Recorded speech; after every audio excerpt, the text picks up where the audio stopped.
Here is a message about Judah and Jerusalem that was revealed to Isaiah son of Amoz during the time of Uzziah, Jotham, Ahaz, and Hezekiah reigned over Judah. Thus begins the book of Isaiah. And in English Bibles, it's a very startling transition. Because in English Bibles, we begin with the Torah and the historical books from Genesis through Esther.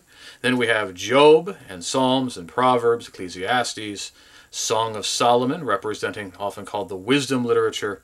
And then we have the prophets that begin with Isaiah. And Isaiah is also deemed one of the first of the major prophets. Major not because somehow they're more significant, but major because Isaiah has 66 chapters worth of material. Jeremiah in 52 chapters is even longer in substance than Isaiah is. And Ezekiel as well with his 48 chapters. There's a lot of material in these books. And the transition is all the more sharp because we've celebrated love and looked into wisdom, and now we're looking at the message of the prophets that was preserved because what they said came to pass, and therefore Israel was looking forward to the promises that they also had maintained within their messages. In the Hebrew Bible, Isaiah also begins this section of the prophets. But it's within the Nevi'im in a different way. It comes right after 2 Kings. So it goes from 1st and 2nd Samuel through 1st and 2nd Kings and then Isaiah. And when you look at it that way, that's a very appropriate place to have Isaiah and the message that Isaiah is going to provide. Isaiah ben Amoz, we don't know much about him. He is a person who lives here from the time, or at least prophesies, from around 750 to 690, the days from Uzziah through Hezekiah. We're going to see his call in chapter 6. He was called when Uzziah dies, in the year he dies. And so he's prophesying through this time. And he is a court prophet. He is going and prophesying to the kings, Ahaz and Hezekiah themselves. And it seems that he has some kind of, he's got a wife and some kids, but it seems that he's got some kind of followers, some kind of maybe disciples or something, something of the sort, who may be partly responsible for the way that the book of Isaiah is presented to us today. Isaiah is 66 chapters. We're going to focus on the first 39 because those are the messages that Isaiah ben Amoz prophesied directly to the Israelites of his time, of that 8th century and early 7th century BC. And this period begins when Uzziah is king and Jotham is still king. Israel and Judah both have enjoyed long periods of prosperity and restoration in many ways. Things are looking up. Things have been continued the way they've gone for a couple hundred years. Isaiah is only like 10 years younger than Amos, or starts prophesying like 10 years or so after Amos, or 10, 15 years maybe. So it's in that same continuum. And Israel and Judah cannot imagine what's about to come. There's no basis to expect what is about to come within their lifetimes, as we will see in the witness of this book. Within Isaiah 1 through 39, we're going to look at four main sections. The first section is Isaiah 1 through 12. In Isaiah 1 through 12, it contains the core of Isaiah's message. Most of what you've heard of Isaiah's prophesying to his people of his era comes from those 12 chapters. It begins with these concerns, looking at how daughter Zion is left isolated like a hut in a vineyard, like a sheltering cucumber field, like a besieged city. That if Yahweh of heaven's armies had not left us a few survivors, we'd have been like Sodom or like Gomorrah. That we focus on the great deliverance. But Isaiah wants Israel to see you were almost completely destroyed. God spared you. Jerusalem is like basically a little hut, like a little tent, like a booth in a field of cucumbers, like in the Feast of Booths. There's almost nothing. Everything else has been devastated and destroyed. It should be a horror. It should demonstrate everybody, this is why you need to change. And that's why the rest of that chapter is that appeal to the rulers to change their ways, to do justice, because he no longer can stand their religious observances because of the hypocrisy. He wants them to enact justice and do what is good, and laments how Jerusalem has become as it is. But then there's that message of hope. And this is what really makes Isaiah so encouraging to us, and also why it has such a prominent role throughout the history of the scriptures ever since he prophesied. Because then he talks about how the mountain of Yahweh's temple is going to endure at the beginning of chapter 2 as the most important of mountains, that the nations are going to stream to it to come to learn of the ways of the God of Israel. Of course, this will be so important for us in Christ. These are when they will beat their swords into plowshares and their spears into pruning hooks. The implements of war will now become agricultural implements. But for the moment, the Israelites are sinning, especially the Judahites. We're focusing here on Judah particularly, although Israel sometimes is also in view. They are serving idols. They're going to suffer all kinds of devastation. And he envisions this horror show in chapter 2 and chapter 3 of what's going to happen when God comes in judgment against his people. And he explains various circumstances that would just be unimaginably horrific. That somebody will say, hey, you have a coat, now you're our leader. You are now the wealthiest person among us. You're now the one in charge. And that person is going to throw out, because I'm not a doctor, I don't have a coat, don't make me the leader. Again, a complete reversal of everything that they could have imagined.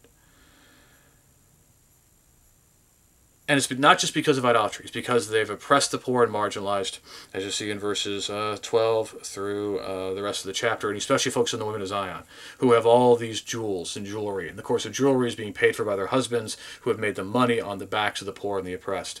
And Isaiah imagines a time when all that's going to be ripped out by soldiers, probably Assyrian soldiers. And these same women are being led with maybe some of the jewels that they have on, like their nose ring or something, and hooks being put into, they're being dragged away into slavery. And that, again, a horrifying image, apocalyptic image, the end of their world, something they could not imagine happening, something for which there was really no precedent, and yet that is what's being prophesied. There's again a message of hope in chapter 4, that there would be hope again, that there would be those remaining in Zion, that there would be a holy place again, and it would be a place of shelter yet again. There's a song of the vineyard in chapter 5 where God laments how he's going to have to tear down part of his vineyard because it has not done what he wanted it to do. And Jesus, of course, would update that image in the Gospels. The rest of chapter 5 are the woes to those who have done oppression, who have called evil good and good evil, turning darkness to light and light to darkness, themes we are very familiar with, people who live up in ease. And all of that comes before we see Isaiah commissioned. In chapter 6 is when Isaiah stands before God and receives his commission. So all of that has been shoved forward. That was not the first thing going. God did not speak all of the messages, and then Isaiah was called. Isaiah was called first. So this is all thematically produced. And those first 5 chapters are there as the core of the message to really get to the heart of for Israel and for Judah to hear. Before 701, in the wake of 701, and especially in the wake of 586. With the destructions from Sennacherib, and then, of course, of Babylon, which is so much more thorough. When Isaiah is shown the great scene where God in heaven, and he realizes sinfulness, he's given ability to stand, and he says that he is ready to go speak to the people. And God gave the message. Listen continually but don't understand. Look continually but don't perceive. Make the hearts of these people calloused, make their ears deaf and their eyes blind. Otherwise they might see with their eyes, hear with their ears, their hearts might understand, and they would repent and be healed. And he wants to know how long he's supposed to have this message, Isaiah does. And God says, until cities are ruined and unpopulated, houses are uninhabited, the land is ruined and devastated, and Yahweh has sent the people off to a distant place. The very heart of the land is completely abandoned. Shocking message. And it's hard for us to imagine, how would preaching the message mean that people would have hardened hearts? Why would God want to do this? God doesn't want to do this. God understands this is what's going to happen. That Isaiah is going to go to preach this message, and it's just going to harden the people. And it's the unfortunate result that happens a lot of times when you preach a message that's uncomfortable for a lot of people, that it hardens their heart. And whereas in the Greek, as you can see it in Matthew and in Acts with Jesus and Paul, it kind of gets massaged a little bit, where it's you will listen and you will not hear. It's much more make their hearts dull. It is, in the Hebrew, it is a causative situation, which happens through that preaching. 7 and 8 are very important chapters because it shows what's going to happen, right? This is kind of a testimony, a demonstration of all of this. Chapter 7, of course, is in 733, 734, 733, the Syro-Ephraimitic War, in which the Arameans and the Israelites have conspired against Ahaz of Judah because he won't join them in their coalition against Tiglath-Pileser of Assyria. And so they're besieging Jerusalem. They want to get rid of Ahaz. They want to put their own little puppet in there to do their bidding. And Ahaz is afraid. Ahaz cannot defeat them on his own, but they are not strong enough to take Jerusalem with its very strong walls. I don't know how much Ahaz confidence he has in that, but that's the situation. Ahaz is looking on the walls, and Isaiah meets him here with a message. And his message in the first few verses of chapter 7 is don't do anything. Trust in God that these kings will be taken away. that if your faith does not remain firm, you will not remain secure. Just do nothing. And so then he's going to give a sign. And Ahaz doesn't want to see a sign. He doesn't want to test God or whatever. And God's like, you're going to do this to me? And he's going to give a sign. There's going to be a young woman there. And she's going to give birth to a child. And before that child knows to refuse evil and choose good, those kings will be gone. And there's going to be a lot of devastation in the land. But Yahweh's going to bring on you, your people, and your father's family, he warns in verse 17, a time unlike any since Ephraim departed from Judah, the king of Assyria. So this is something completely new, trying to explain it's not going to be business as usual with what's going to happen to you. And so yes, we know what that sign is going to be eventually, that a virgin will conceive and give birth to the child who is the Emmanuel child, and that is Jesus. That is 700 years into the future. This is not Isaiah trying to say, Ahaz, you know what God's going to do in 700 years? There is two ways this is fulfilled. There is a near, and then there is the ultimate fulfillment. And the near fulfillment is that the child is a sign of how quickly this is going to happen. In chapter 8, a similar sign. This time, a child to Isaiah named Maher Shalal Hashbaz. You didn't want to be Isaiah's kid. The name was not going to be great because the names were signs for Israel and for Judah. And that name means hasten to the plunder, hurry to the loot. Because before that child could say mama or dada, basically, Tiglath-Pileser was going to come down and mess up those kings. And so it came to pass that in 733, 732, Tiglath-Pileser came down and eliminated the Aramean kingdom as a going concern and went ahead and destroyed most of Israel. And then 10 years later, the rest of Israel was taken care of to fulfill these prophecies, that what Isaiah said was going to happen. And then, of course, the great disaster in 701. That will be seen at the end of our section. In chapter 9 and chapter 11, we have these powerful messages of a coming king. Right, the branch that's going to come out of the root of Jesse. This great king who will have the sevenfold spirit and who will reign in justice, and the animals are all going to live in harmony. You're very familiar with these passages. They're very much a part of our understanding who Jesus is, and that's the intent, to provide that hope that all this is bad, but there's going to be this hope coming. In chapter 10, we've got some more of those messages of woe to those. Woe because of what's coming. Woe because of Assyria coming. And in fact, at the end of the chapter, you have this dramatized explanation of the Assyrian king coming through, devastating Benjamin on his way to Jerusalem. Probably the very track that Sennacherib would take in 701. But also, there's a warning to the Assyrians that God is using the Assyrians, but God will judge the Assyrians in turn. After a wonderful song in chapter 12, that section is done. And then in chapter 13, verse 1, we read, this is an oracle about Babylon that Isaiah, son of Amos, saw. And from 13 through 24, and then 23, and even some chapters afterward, we've got these prophetic messages about the nations. And the nation oracles are a big part of prophetic books. Jeremiah has them, Ezekiel has them, Obadiah, Nahum are all about them, where we see that it's not just about Israel and Judah that God is concerned about. He's also got these words to these nations. And a lot of the words of those nations involve what they do to the people of God. And you see that in chapter 14, where verses 1 through 4, there's going to be this victory. And there'll in fact even be a taunt of the king of Babylon, who is called the Shining One, the Son of the Dawn, the Lucifer, right, the morning star, which so many have taken to be Satan, but refers to Nebuchadnezzar.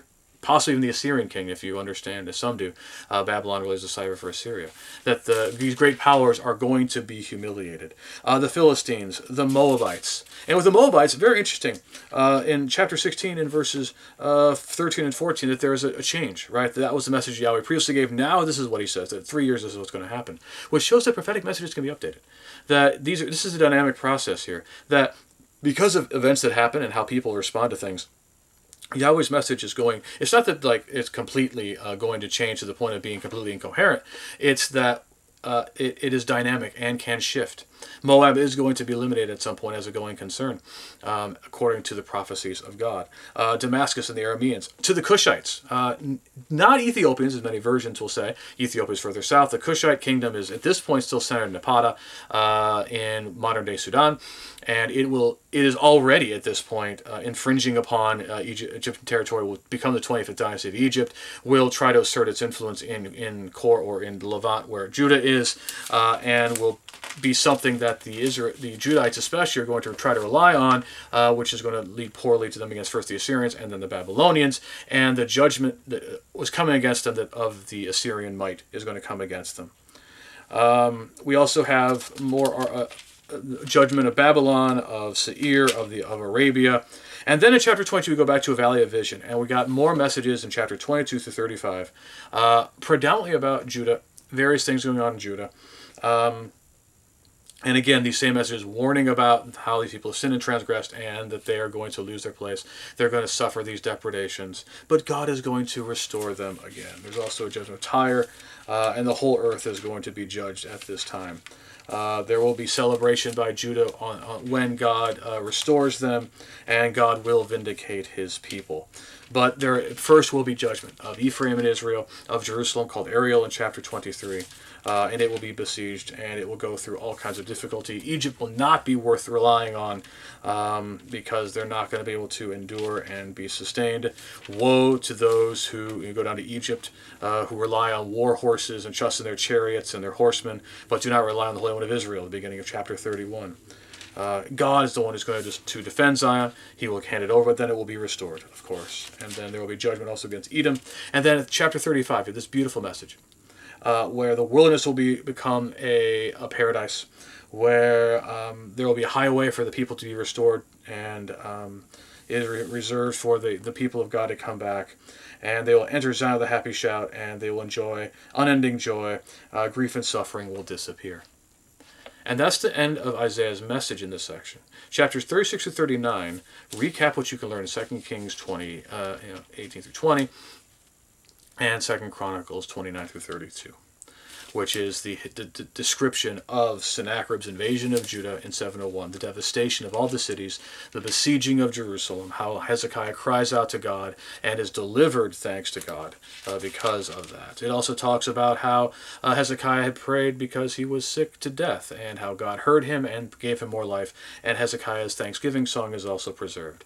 And then chapter 39 is also given, which kind of anticipates what's about to come, where Merodach-Baladan of Babylon, a Chaldean ruler, has sent delegates to Hezekiah because they want to set up an alliance against the Assyrians. Babylon is not some major power here. It is most often under the domination of the Assyrians. The Chaldeans are kind of the marsh people, and whenever Assyria's got some weakness, they will come and kind of try to take over, and they'll kind of shrink back into the marshes once the Assyrians and their might come down.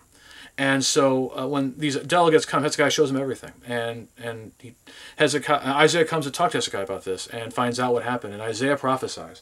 And that's why this is here.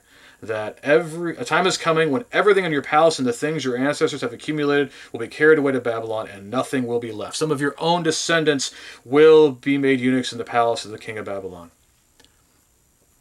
Of course, anticipating what would happen just a little over a century later. Hezekiah will just say, Yahweh's message is appropriate, be thinking, well, there'll be peace and security in my own days.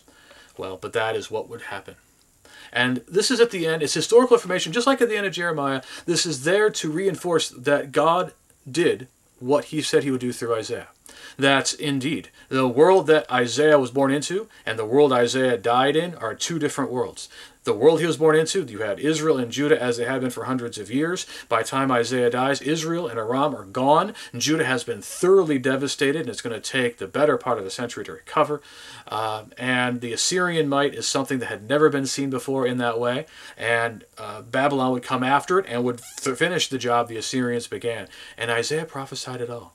And the people did not listen. And so that history is there as a testimony for what Isaiah had said that had been vindicated. And of course, when Isaiah died, it had not yet come to pass. But it would come to pass, and the rest of the message that we'll see in the future, Lord willing, is a message to a different audience, to a later audience, in light of the fulfillment of that prophecy to Babylon. So much of what Isaiah says resonates with us because, as it's written here, not just say, hey, look, we told you so, but because God would prove faithful in Christ and would fulfill all these things in Christ. And that's why we take such hope from Isaiah, because this is not the end of the story, that God would send that king, the righteous branch of David, and we enjoy his kingdom today. So glad you've joined us as we consider Isaiah 1 through 39. If you have any questions, comments, or thoughts, let us know in the comments. Continue our conversation. I'm Ethan, the Adventist Church of Christ. If we can be of any service to you, please let us know at AdventistChurchofChrist.org. You can find us on social media, Adventist Church of Christ. We again thank you. May the Lord bless and keep you, make his face to shine upon you until we're able to meet again.